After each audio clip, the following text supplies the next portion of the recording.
Welcome to today's lesson on population dynamics, a key part of your IGCSE Geography course. In this topic, we'll explore why populations grow, shrink, or change, and how this affects real people in countries like Nigeria, Bangladesh, Australia, and Japan.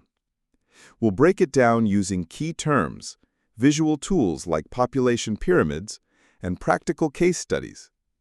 But here's a question to get you thinking. What happens when a country has more people than it can support, or not enough to keep its economy running? Let's dive in and find out. Before we dive into the details of population dynamics, let's take a moment to understand what you'll be learning in this lesson. First, you'll define key population terms. This includes understanding important concepts like birth rate, death rate, natural increase and decrease, as well as migration statistics. These terms form the foundation for everything we'll explore. Second, we'll explain the factors that drive population change. These can be social, economic, political, or environmental, and they differ greatly from one region to another. Third, you'll gain insight into the challenges of overpopulation and underpopulation. We'll look at how these issues impact resources, services, and quality of life in both developed and developing countries.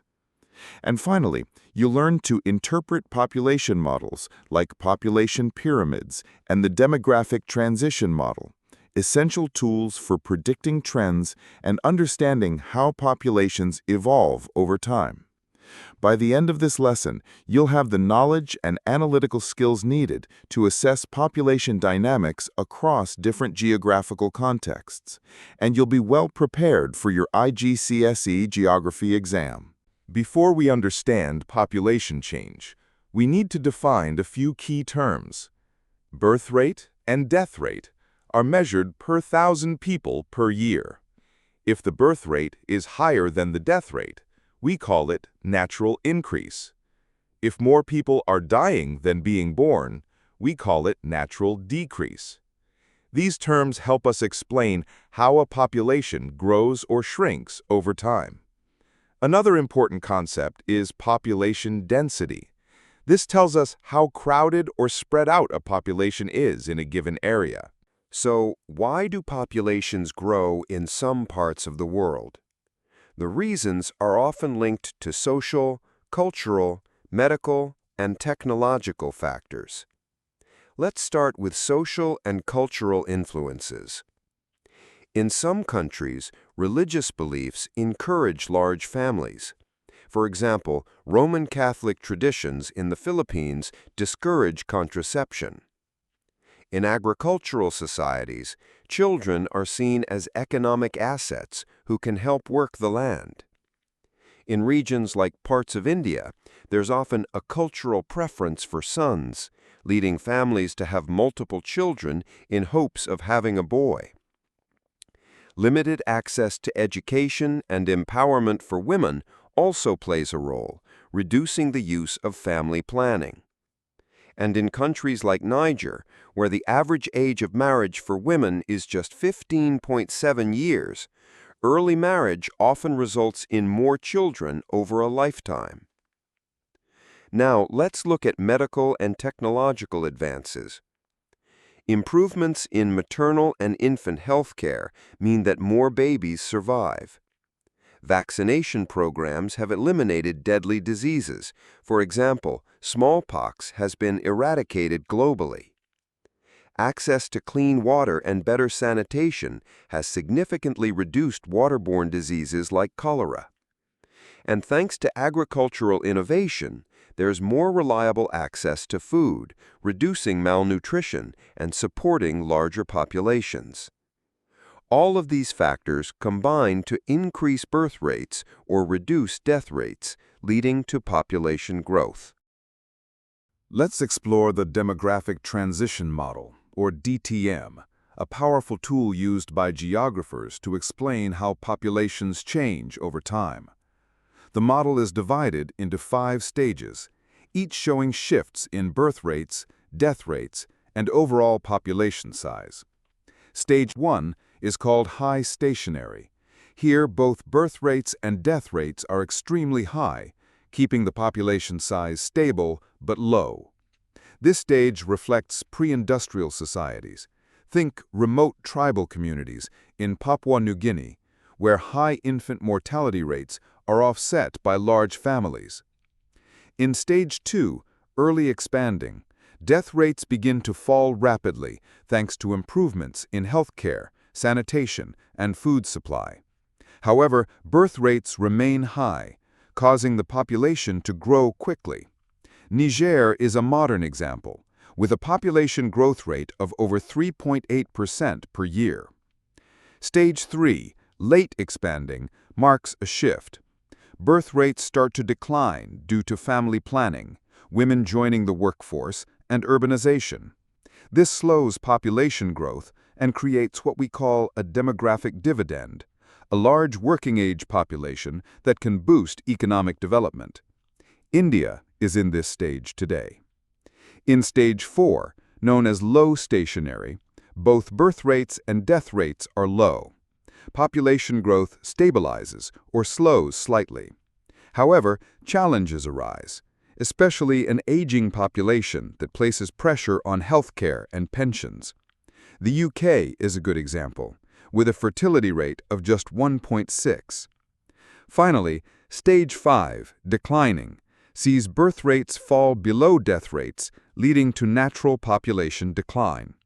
Countries like Japan are facing severe labor shortages and shrinking consumer markets as they lose hundreds of thousands of people each year. While the DTM helps us understand general trends, it's not perfect. It was based on the historical experience of Western Europe and doesn't always apply to countries affected by war, migration, or sudden policy changes.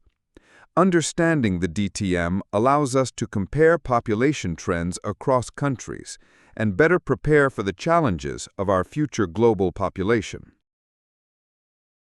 Let's take a closer look at a real-world example of rapid population growth, Niger, a landlocked country in West Africa.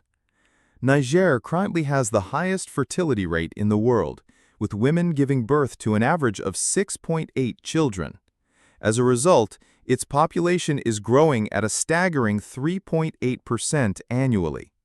This growth is driven largely by rural living conditions, with 83% of the population living in the countryside. In these communities, children are often seen as valuable contributors to agricultural labor. Access to modern contraception is limited, with only 16% of women using it. Combine this with the fact that many girls marry young, on average at just 15.7 years old, and you can see why birth rates remain high. At the same time, improvements in healthcare have led to a drop in infant mortality, from 123 deaths per 1,000 births in the year 2000 to around 80.5 in 2020. There are also strong cultural traditions that favor large families. In many communities, having many children is a symbol of wealth and social status. But while population growth might sound like progress, it comes with major challenges. Niger already faces environmental pressures, limited resources, and difficulty delivering education and healthcare. Sustaining this rapid growth will require smart planning and global support. This case study highlights how a mix of social, cultural, and economic factors can lead to explosive population growth and the complex challenges that follow. Not all countries are facing population booms. In fact, some are seeing the opposite, population decline. Let's explore the reasons behind this trend. First, we have the aging population. As life expectancy increases and birth rates fall, many countries are left with a top-heavy population pyramid. A prime example is Japan, where 29.1% of the population is over the age of 65. This creates a growing number of elderly dependents, while the working-age population shrinks, leading to labor shortages and increased pressure on healthcare and pensions. The second major factor is low fertility rates. In many developed nations, couples are choosing to have fewer children, or none at all. This is often linked to rising living costs, demanding careers, and changing views on family life. In South Korea, for example, the fertility rate has dropped to just 0.78 children per woman, the lowest in the world, far below the replacement rate of 2.1. Third, we look at outward migration. In some countries, young people are leaving in large numbers, often for better job opportunities abroad. Lithuania is a powerful example. Since 1990, the country has lost 24% of its population, mostly to Western Europe, as people seek better wages and living standards. This kind of immigration accelerates population decline and deepens the impact of an aging society. So, while population growth creates one set of challenges, population decline brings its own, especially in terms of sustaining economies, caring for the elderly, and maintaining social stability. Japan offers one of the clearest examples of what happens when a population steadily declines. In 2008, Japan's population peaked at around 128 million people. Since then, it's been shrinking, and if current trends continue, it could fall below 100 million by 2053. But what does that actually mean for life in Japan? First, it means the rise of ghost towns, known locally as akiya, where abandoned houses and entire neighborhoods lie empty in rural regions. With younger generations moving to cities, these areas are left behind. Japan is also closing about 400 schools every year due to a lack of students. Imagine entire classrooms that once held vibrant lessons, now standing silent. Then there's the workforce. Japan faces a severe labor shortage, projected to hit 6.44 million unfilled jobs by 2030. Fewer young people entering the labor force means businesses, from hospitals to factories, struggle to find workers. Economically, this creates a heavy tax burden on the shrinking working-age population. Fewer taxpayers must support growing numbers of elderly citizens who rely on pension and healthcare systems, both of which are becoming increasingly difficult to sustain. And with fewer people comes less consumer demand. From shopping malls to grocery stores, businesses feel the effects of having fewer customers. Japan's experience offers a powerful case study in how population decline can reshape a society, affecting everything from the economy and education to housing and health services. In this case study, we explore overpopulation, with Bangladesh serving as one of the most striking examples in the world. With a population of 171 million packed into a land area smaller than many U.S. states, Bangladesh has a staggering population density of 1,161 people per square kilometer. And in Dhaka, the capital, this figure skyrockets, with some areas housing over 23,000 people per square kilometer. This extreme crowding puts immense pressure on housing, services, and the environment. Let's break it down. First, housing shortages. Over 4 million people live in slums known as busties, many lacking clean water, proper sanitation, and flood protection. Nearly 40% of Dhaka's population lives in informal settlements built with poor materials, often in flood-prone zones. Second, environmental degradation. Deforestation has reduced Bangladesh's forest cover to just 11% as people clear land for housing and agriculture. Meanwhile, rivers like the Buriganga are choked with industrial waste and untreated sewage, posing major health risks. And third, infrastructure strain. Dhaka faces some of the world's worst traffic. Congestion costs the city around $4.6 billion each year in lost working hours. During monsoon season, poor drainage causes frequent and dangerous flooding. Only 20% of roads are properly equipped to cope. So, how is Bangladesh responding? Through widespread family planning campaigns, education for girls, and efforts to improve urban infrastructure, the government is working to manage growth while supporting sustainable development. Bangladesh's case shows us that overpopulation is not just about numbers.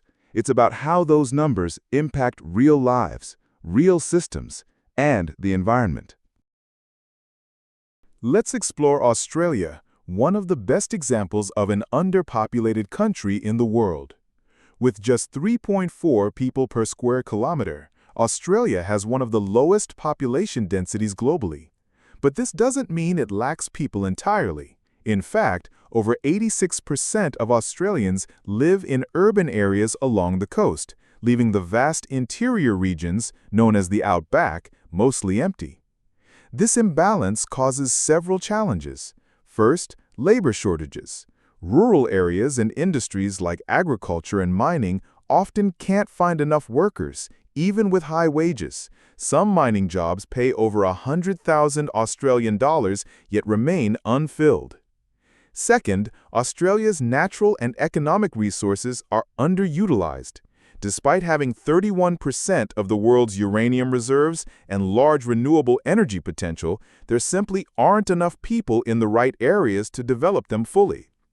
Finally, public services in remote areas are extremely expensive to provide. Rural healthcare costs 3 times more per person than in cities, and basic infrastructure like road maintenance in the Northern Territory can cost over 53,000 Australian dollars per kilometer. In response, both local and national governments have introduced strategies to attract people to the interior. Some towns offer free land, and others provide financial incentives for skilled migrants willing to relocate. Australia's case shows how underpopulation, while less talked about than overpopulation, can create serious economic and logistical challenges, especially in such a large, resource-rich country. In the late 1970s, China faced a rapidly growing population that threatened to outpace its resources. To address this, the government introduced the one-child policy in 1979, one of the most ambitious and controversial population control measures in modern history. The policy limited most urban families to a single child, though exceptions were made for rural communities and ethnic minorities. It was enforced through a combination of financial penalties, restrictions on access to education and jobs, and in some cases, forced sterilizations. The policy was effective in reducing population growth. China's fertility rate dropped from 5.8 children per woman in 1970 to just 1.7 by 2015. However, the policy also created serious long-term consequences. A gender imbalance emerged, with 118 males for every 100 females due to a cultural preference for sons. Additionally, the population began to age rapidly, with fewer young people to support the growing elderly population. These concerns led to a policy shift. In 2016, the government allowed 2 children, and by 2021, a 3-child policy was introduced. China's case highlights how population policies can have far-reaching social, economic, and demographic effects, making it a key example in understanding anti-natalist strategies. In response to one of the world's lowest fertility rates, Singapore launched its Have 3 or More campaign, an ambitious effort to encourage larger families in a rapidly aging society. As you can see on the left, a range of generous incentives supports this goal. Families receive a baby bonus of up to $10,000 per child, along with childcare subsidies reaching $1,140 per month to ease the financial burden of raising kids. For singles, the government even runs dating services to help them find partners, reflecting how seriously the country takes family formation. Working parents benefit from extended maternity and paternity leave, and larger families are given housing priority in Singapore's competitive public housing system. Despite these comprehensive incentives, the bottom line is sobering. Singapore's fertility rate remains just 1.0 as of 2023, far below the replacement level of 2.1. This case highlights the complexity of reversing demographic decline, where economic support alone may not be enough to change cultural and lifestyle preferences. Let's take a step back and review the key takeaways from our exploration of population patterns and pressures around the world. First, we've seen that population growth and decline are deeply shaped by fertility, mortality, and migration. Countries like Niger, with their booming youth populations, contrast sharply with aging nations like Japan, where shrinking workforces pose economic challenges. Next, overpopulation presents serious strain. In Bangladesh, overcrowded cities stretch infrastructure to its limits.